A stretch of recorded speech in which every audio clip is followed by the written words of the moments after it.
This is White Coat Investor Podcast number 219, Financial Priorities as a New Attending. Now one medication is proven to treat and prevent, Nurtec ODT, Rimegepant, 75 milligrams. To learn more about this exciting news, visit nurtec-hcp.com. That's nurtec-hcp.com. All right. Welcome back to the White Coat Investor Podcast. We've missed you guys. It's been a week, right?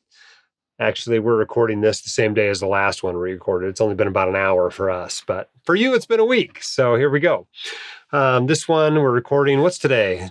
June 17th. It's going to run on July 15th. So if it sounds out of date, that's why. It's about a month before it actually runs. But I think most of what's going to be in this podcast is going to be just as up to date a month from now as it is today. All right, let's do a quote. This one's from William Bernstein. He says, "How do we know that economists have a sense of humor? Answer, they use decimal points. There are just too many variables to pretend great precision. You might as well try to mathematically model your love life."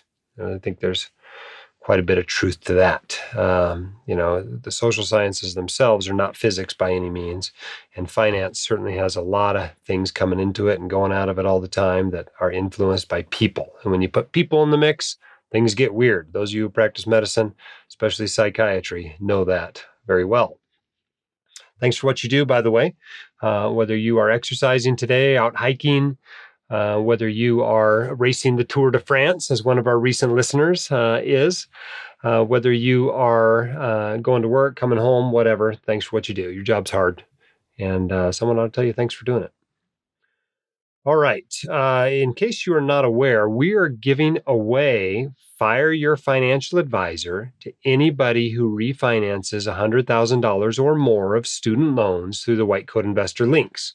This is a win-win-win deal. If you're not going for forgiveness with your student loans, you can get a lower rate, you get cash back, you get a free Fire Your Financial Advisor online course, and you get better service than you're probably getting from your prior student loan companies. So it's really a pretty great deal. Not only will you get the amazing cash rebates we've negotiated, but now you'll also get another $799 in value that course. So join more than 5,000 other professionals who have created their own financial plan with the help of the White Coat Investor. That's valid for loans initiated from May 1st through October 31st, 2021. You have to claim the course within 90 days of loan disbursement. You can do that at whitecoatinvestor.com/refi-bonus. All right, let's talk a little bit about financial priorities as a new attending. Lots of those. It's a really complicated time of your financial life, actually. Probably the most important year of your financial life is that first year out of training. In fact, if you tell me what you do with your financial life in that first year out of training, I can predict the next 30 or 40 years of your financial life with surprising accuracy. So let's talk about some of the things you ought to be thinking about. It's July, right? We got a bunch of new attendings out there. Tick these off in your mind as we go down this list and make sure you've gotten them all taken care of. If you don't, start working today on those that you don't have taken care of. All right, the first one is probably going to be to upgrade your disability insurance. Most of the time as a resident, you can only buy $5,000, maybe $7,500 worth of coverage. And most attendings probably want and need more coverage than that in the event that they get disabled. Typical attending amounts seem to range from $10,000 to $20,000. Now remember, you have to not only be able to live off that amount, but you have to also be able to save for retirement because this policy is only going to pay until you're 65 or 67. So take a look at your disability insurance. If you don't have it yet, for heaven's sake, go get it. You should have bought it as an intern, but if you still don't have it, go get disability insurance. But it's a good time to take a look at it. Make sure you have enough. Maybe buy another policy. Maybe if your health has changed or you took up some dangerous hobbies, exercise your future increase option rider and get that in place. Same thing for life insurance. If you have anybody else depending on your income, you need term life insurance, big fat policy, some sort of 7-figure policy. Maybe you had $1 million as a resident. Maybe it's time to bump that up to $3 million or something like that. So take a careful look at that as a new attending. While disability insurance is kind of expensive, life insurance is pretty cheap. No reason not to have enough. Likewise, while we're talking about insurance, it's a good time to put an umbrella policy in place. Remember, an umbrella is an excess personal liability policy that you stack on top of your auto insurance and on top of your homeowner's insurance. You usually buy it from the same people that you're getting those policies from. And instead of having a $50,000 limit, you now have $1 million limit or a $3 million limit or a $5 million limit. And these are pretty cheap. Just a few $100s a year gets you way more coverage than your state minimums on your auto policy. About 80% of umbrella policy claims are actually auto related. So it's really mostly an excess auto liability policy. But think about it. You run over some CEO driving a Tesla, $50,000 isn't going to go very far. That's not even going to pay for the car, much less the medical bills. And then the lost earnings from that person you hit, you need more liability covers than that. Next thing is your student loans, okay? If you don't already have your student loans taken care of, now's the time to make sure you have a plan in place. If you need help putting that plan in place, we recommend studentloanadvice.com. If you already got it figured out, chances are good that you need to refinance. If you haven't refinanced private loans already, make sure you do that. You might want to do it again now that you're an attending and qualify for better rates. But this is also the time, if you're not going for forgiveness, this is the time to refinance your federal loans. Go get a cash bonus, get a free Fire Your Financial Advisor course, get a lower rate, get better service, and get those suckers refinanced. It's not unusual at all for me to see people take their loans from 6% to 2%. The shorter the term, and if you're willing to run the interest rate yourself with a variable rate loan, the better rate you get. And what's interesting is people who took that advice the last few years and then had rates fall on them ended up having student loan rates under 1%, which is pretty phenomenal, right? Almost everything you're paying at that point is going toward principal rather than interest. So that's a good thing. This is a good time if you don't already have it in place, and I hope you already do, but if you don't, put a budget plan in place, a spending plan, right? You need to be living like a resident at this point in your life, right? You come out of residency, this is the live like a resident period. It lasts 2 to 5 years. Okay, you don't have to live exactly like a resident. You can give yourself a tiny raise, but don't grow into your attending income all at once. Take the difference between your attending income and your resident lifestyle and use it to build wealth, to pay off student loans, save up a down payment on your dream home, max out retirement accounts, build an emergency fund, all that kind of stuff. The issue with most new attendings is you have more to do, more good uses of money than you have money. And so you have to prioritize those according to what your priorities are. But eventually the money's going to run out probably before your good uses for it. And that's why living like a resident matters, because it gives you way more money to spread among all those great things you have to use your money for. If you have credit cards, you got credit card debt, you are not unusual. Many new attendings have been dragging credit card debt all the way through medical school and residency, just making minimum payments. Now's the time to wipe that stuff out, right? As an attending, every month you're having $15,000 to $40,000 hit your checking account. Wipe out those credit cards. How big can they be at this point? Do you really have more than $5,000 or $10,000 or $30,000 in credit cards? You can wipe those out in just 2 or 3 months. Same thing with your car loan. You got some $8,000 car loan because you had to replace a car in residency. Go knock that out. Be done with it. Get it out of your life. Simplify your life. Make sure you have a written financial plan in place. If you don't know how to do that, to put that plan in place, try the Fire Your Financial Advisor course. If that doesn't work, at least the course will teach you how to find a good financial planner that can help you do that. You can find financial planners as well at the White Coat Investor website under our recommended tab. And of course, now is a great time to start paying on those student loans, right? The whole point of Live Like a Resident is to get that schooling paid for. You're not really done with medical school until you've paid for it. So let's get it paid for, right? If you're like most doctors, average doctor, average debt, you should be able to wipe out that medical school debt in 2 to 3 years of living like a resident. And then you're done. You're free from it. If you want to change careers, you can. If you want to cut back, you can. If you want to rush toward financial independence, you can. If you just want to live the good life, you can, because you don't have those loans hanging over you every month. And that $2,000, $3,000, $4,000, $5,000, $6,000 a month, whatever you're paying toward them every month, you can now redeploy toward your other financial goals, or you can just take a really great trip every single month. It's really up to you, but get that knocked out and out of your life. Okay, another great thing to consider when you're a brand new attending is Roth accounts. right? In general, Roth is good for residents unless you're playing games with your student loans, try to get more of them forgiven.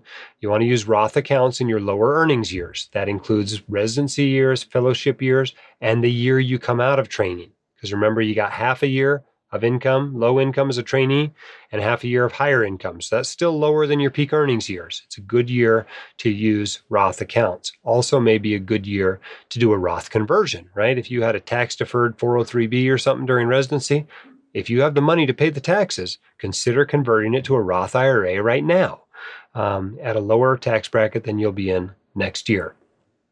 All right. Make sure your job is working out. Okay, make sure the job likes you and you like the job. That usually takes a few months, maybe 6 months, maybe 12 months.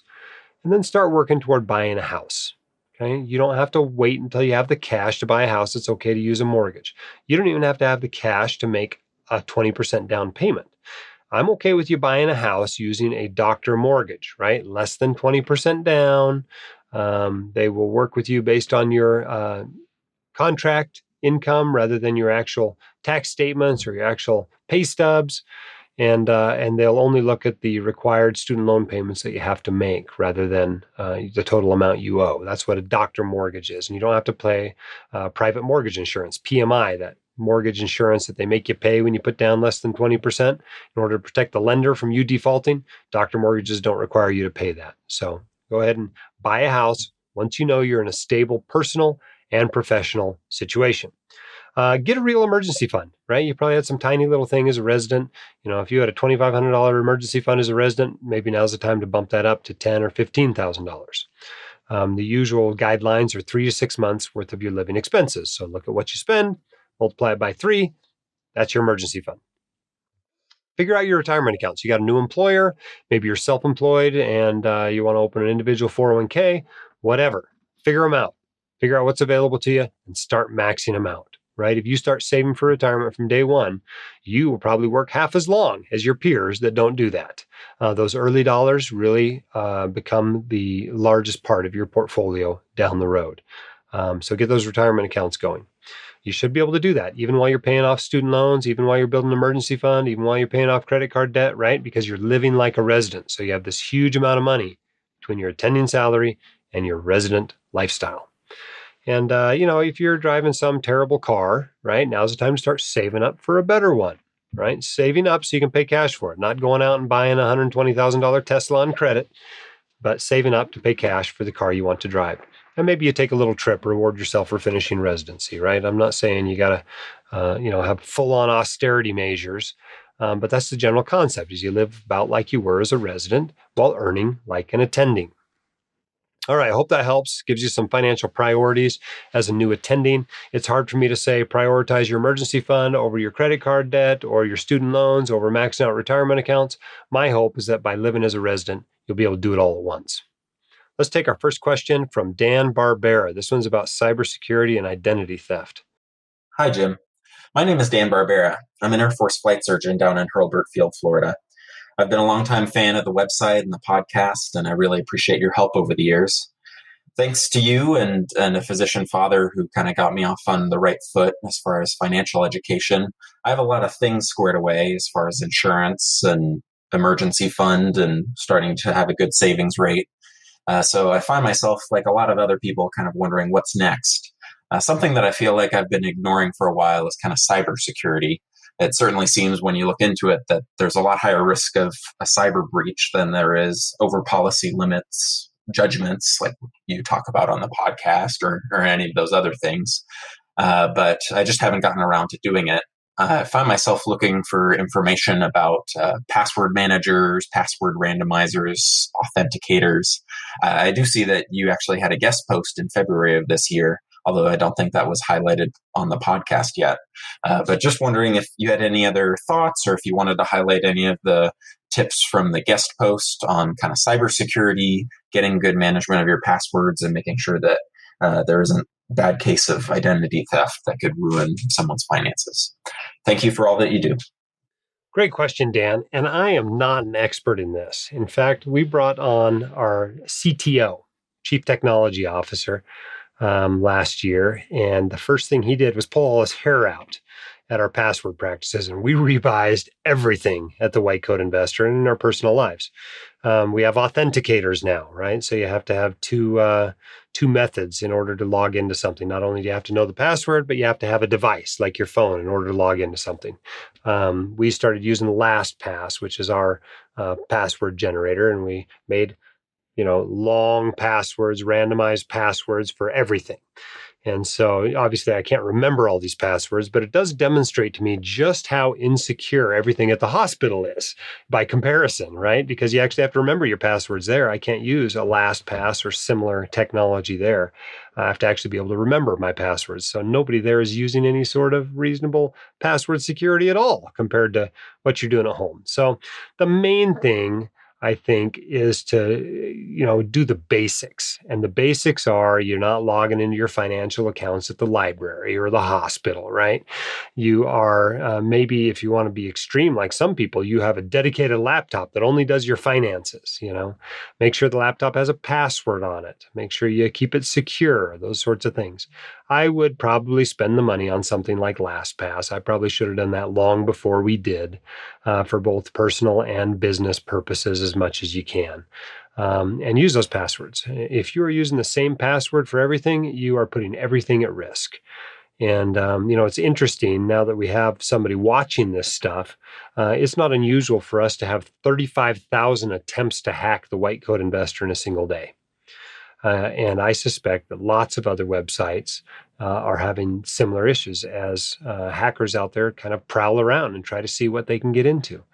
And so it is worth securing yourself against. Now, is it worth buying insurance against this sort of stuff? These identity theft insurance products out there. And I don't know that I know enough yet. My thought is that's something that I can probably afford to self-insure. And my general rule with insurance is not to buy insurance that I can afford to self-insure. And so I suppose those people who offer these services for insurance will also offer them if I pay them cash and I want their services in the event that there is a breach. So a lot of people ask about should they split their money between two brokerage accounts or two mutual fund houses in order to reduce the risk of Vanguard or Fidelity being hacked.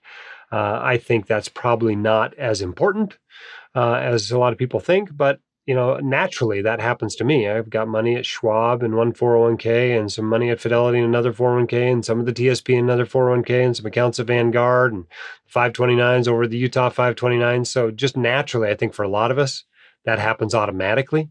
But whether that's worth the additional complexity or not comes down to how paranoid you are about cybersecurity, and maybe you want to do that. But mostly it's just, let's do the basics right, which is password security, which is computer security, and those sorts of things. And if it's really important, use an authenticator. And so that's a special kind of software that you load an app on your phone and it gives you a code. So not only do you have to put in your password, but you also have to put in this code that gets sent out to it. It's a lot like, the text message you get when you log into Vanguard if you have a authenticator that way. All right, hope that's helpful. Let's take our next question from Ankur. Hey, Dr. Daly. This is Encore from Florida. My question is regarding income-driven repayment and the COVID pandemic. I graduated medical school last year and consolidated my loans right away and entered repayment in Repayee. So I've been making $0 payments since then. And now that it's been a year since I reconsolidated, I recently submitted my income recertification. However, Fed Loans is saying that that they won't process the IDR request until January of 2023. And I just got off the phone with them, and they said that because of the pandemic, they're extending the $0 payments until that time, or like they're not processing the income recertification. So they're saying that I don't have to pay an increase in my student loan payments this year or next year until January of 2023. Is this something you've heard of? Have other people experienced this? Or did I hit a flaw in the system? Thanks. This is kind of classic for the student loan servicing companies, right? You call them up tomorrow, ask the same questions, you'll get a different answer. No, the 0% deal has not been extended into 2023. It runs out under current law as of today. I mean, who knows what's going to happen, but as of today, it ends on October 1st, 2021. That's when your payments will start being more substantial and you'll have to start and interest will start accruing. Now, I don't know what your income has been, what your calculated IDR payment is. Maybe it's $0. Maybe that's the case, but I suspect it won't be if you've had a full year of being an intern. You'll probably owe something on those payments.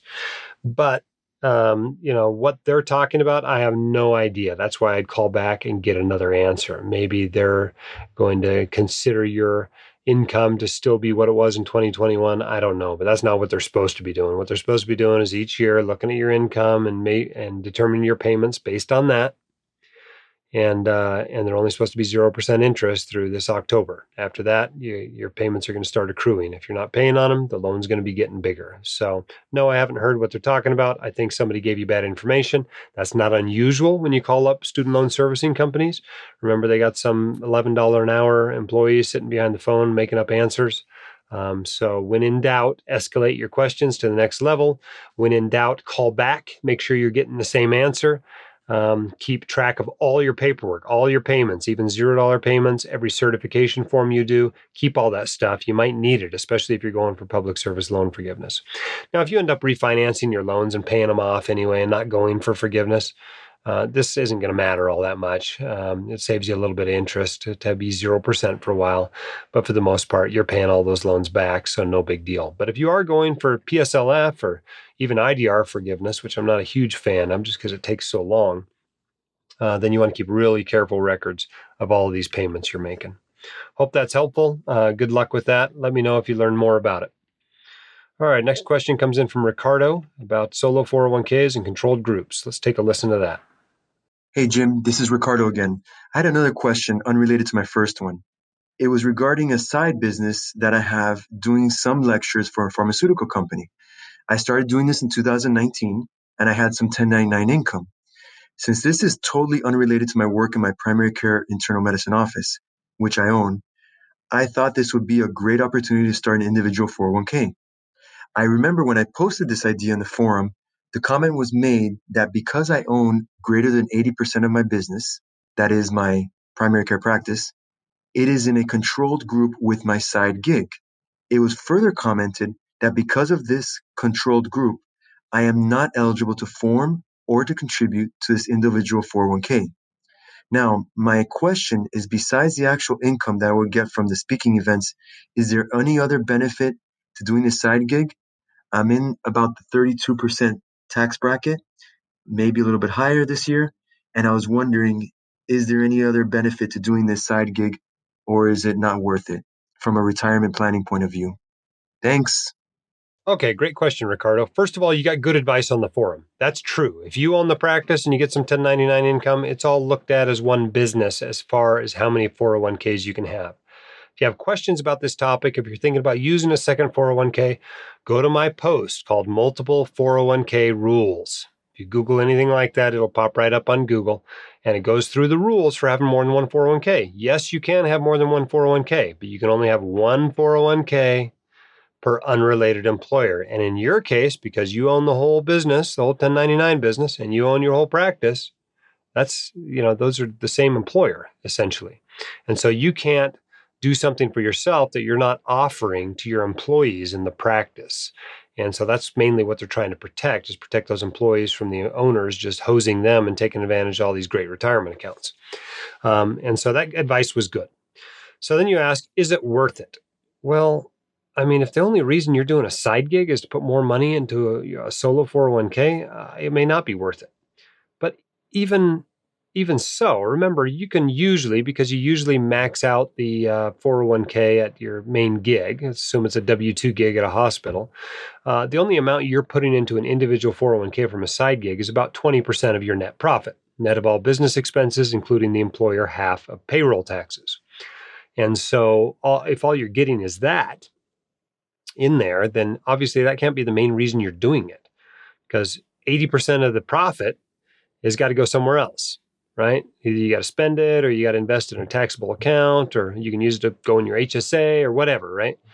But truthfully, the main benefit to you retirement-wise of having additional income is that you can save additional income. just because you can't do it in a retirement account doesn't mean you can't save it. You can always save it in a taxable account. There may be some non-monetary benefits as well. Maybe it makes you more excited about work. Maybe you learn some new skills about it that you can apply in your main job, whatever. Lots of non-monetary benefits to having a side gig as well. If nothing else, it diversifies your income a little bit. But as far as retirement goes, no, you're not going to be able to use another retirement account because of this side gig. And if that keeps you from wanting to do it, well, quit doing it. All right, next question comes from an anonymous caller. Let's take a listen. Hello. What are your thoughts on Hedge Fundy's excellent adventure portfolio? There was a post on Bogleheads in 2019. It consists of 60% UPRO and 40% PMF, which are 3x leveraged S&P 500 and long-term Treasury funds, respectively. Viewing it on Portfolio Visualizer, it returned almost 30% annually since 2009, which was when UPRO was introduced. Admittedly, that is a period where the S&P 500 did very well and interest rates fell, which is best case for this scenario. Recently, I saw a post on Optimized Portfolio, which simulated data back to 1987 and found that it beat the S&P 500 by about 7% over that time frame. I understand that 3x leverages daily, and so that on an annual basis, the performance is almost certainly not 3x. Also, I think it's crazy to put everything into this portfolio since the leverage introduces additional volatility, but probably more importantly, just the risk of it blowing up. However, the historical performance is strong. Putting 10% of your portfolio into this, especially inside of a Roth account to mitigate the tax inefficiency of all that leverage, seems reasonable. What do you think? Thanks for all that you do. All right, this is a complex question. I know what you're talking about. Cindy just told me while we had this turned off that she's like, I have no idea what he's asking about. Well, this is a poster on the Bogleheads forum who goes by the handle Hedge Fundy, HEDGEFUNDIE. And he decided to take an excellent adventure where he put a bunch of money into these 3X ETFs. He put some into a ETF that basically leverages up the return of the S&P 500 by 3X, the daily return leveraged 3X, and the other fund that leverages up the return of long-term treasuries, 3X. So it's tons of leverage. And, and he tries to back test it and show that it's awesome. So he shows how he, invested in this in February of 2019, put $143,000 in it. And by the August of that year, he'd gained $43,000. So that's great for him that he made a bunch of money, or went from $100,000 to $143,000. Sorry. Well, you know what? Great for you. If that changes your life, then go for it. That's pretty much what I say. But I think it's dumb. And the reason why is because I don't think these are good long-term investments. As a general rule, something that's designed to be traded and to be held a day, which is basically how these things are set up, right? Because they're leveraged by the day. They're supposed to give you 3 times the return of the S&P 500 every day. Is really not a long-term holding. These are kind of gimmicky ETFs, and I'm not a big fan of holding them. No matter what you combine them with, I just don't think they're a good investment, right? This feels more like playing in the markets. It feels like gambling in the markets. It doesn't feel like something that I can buy and then go to the Grand Canyon for 3 weeks. Remember, when you're leveraged 3x, a 33% drop in the fund wipes out your entire investment. That's the problem with leverage. And so they backtested it, right? This is the classic error with backtesting. You find something that did really well in the past, and you assume that whatever caused it to do well in the past is going to continue into the future.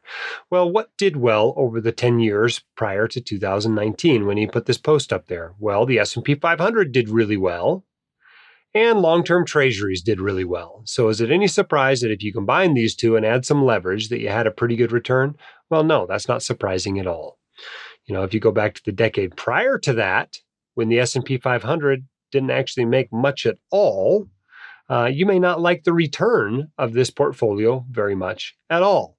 And if I had to guess what the 2020s are going to contain compared to the 20-teens, I would guess it'd be more like the 2000s than the 20-teens. But obviously my crystal ball is cloudy, and I have no idea what the future holds. But no, I don't recommend these sorts of schemes to try to boost your returns. I think there's better ways to use leverage if you want to use leverage in your portfolio than using these leveraged ETFs.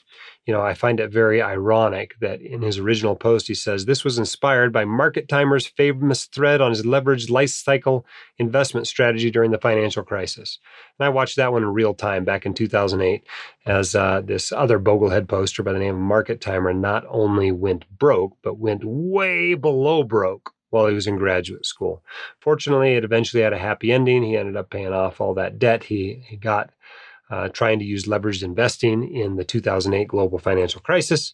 But there's some pretty significant lessons learned that maybe this isn't the best way to invest, especially in today's market when there's so much speculation and so much fervor and froth going on. This is probably not the time to be implementing some sort of highly leveraged market portfolio. It'd be interesting to look at how that 3X Treasury fund did, particularly as interest rates went up a little bit this year. It probably got hammered pretty hard, I would imagine. But no, I don't really recommend this portfolio.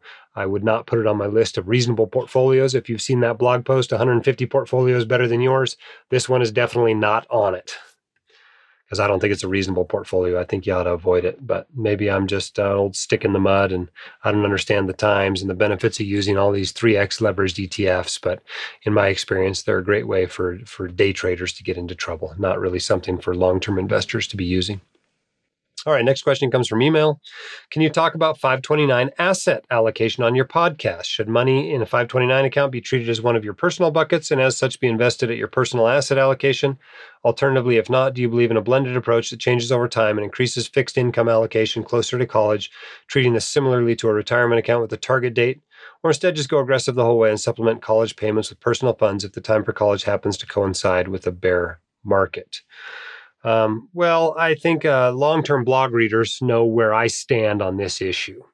Whether that's the right stance, can be argued for sure. This is a controversial topic. Most people don't actually agree with me on this one, including the people who run 529 plans.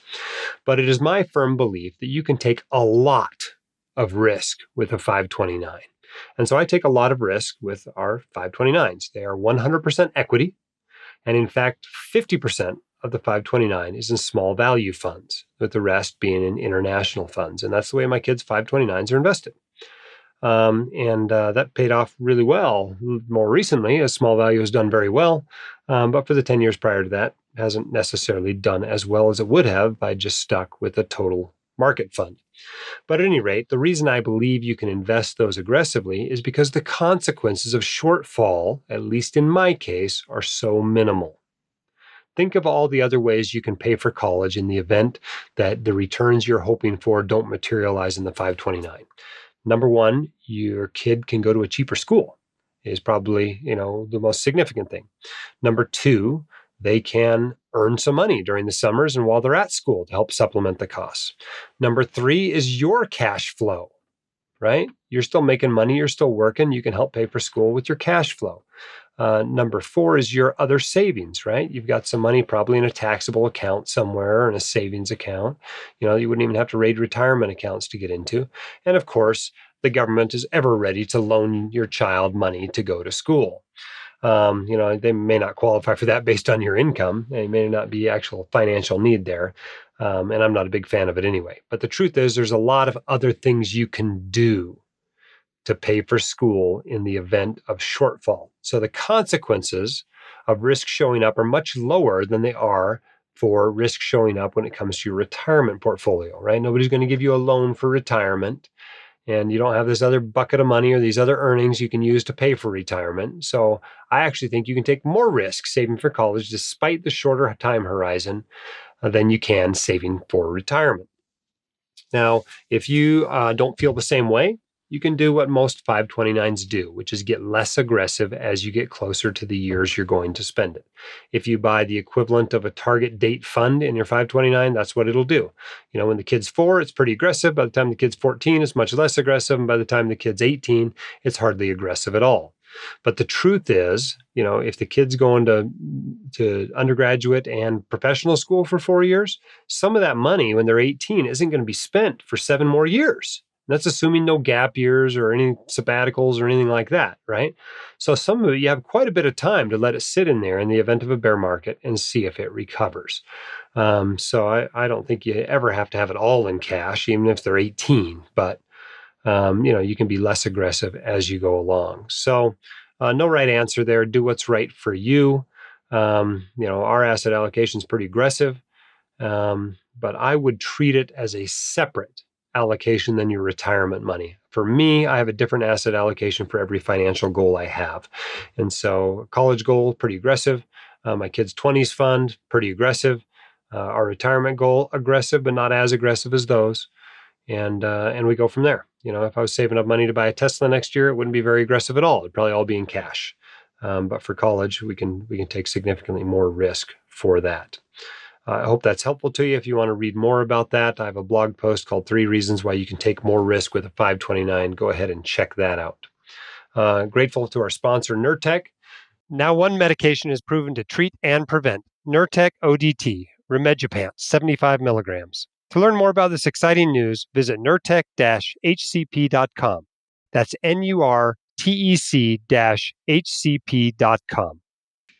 All right, don't forget, we're giving away Fire Your Financial Advisor to anybody who refinances more than $100,000 in student loans through the WCI links between now and the end of October. That's a $7.99 value. You can join more than 5,000 other professionals who've created their own financial plan with the help of the White Coat Investor. Thanks to those of you who have left us a 5-star review or told your friends about the podcast. Our most recent one says, easiest way to understand finances. At first, I dreaded finances because I didn't want to get taken advantage of, but didn't know how to go about it. After listening to the podcast over the past year, I've set goals, started to feel confident in the financial world, been able to help coworkers understand how they can do the same. My more relaxed retirement and passive income is due to this podcast. Thank you for everything and all the hard work. This is a must-listen podcast. Thank you for your kind words. Nacho 2056, I think is your name. And thanks to all of you for listening. We appreciate your support here at the White Coat Investor. We love your feedback. Please send us feedback. You can email editor@whitecoatinvestor.com. You can get your questions on the podcast. Go to whitecoatinvestor.com/speakpipe. And most importantly, keep your head up, shoulders back. You've got this, and we can help. We'll see you next time on the White Coat Investor podcast. My dad, your host, Dr. Dolly, is a practicing emergency physician, blogger, author, and podcaster. He is not a licensed accountant, attorney, or financial advisor, so this podcast is for your entertainment and information only and should not be considered official, personalized financial advice.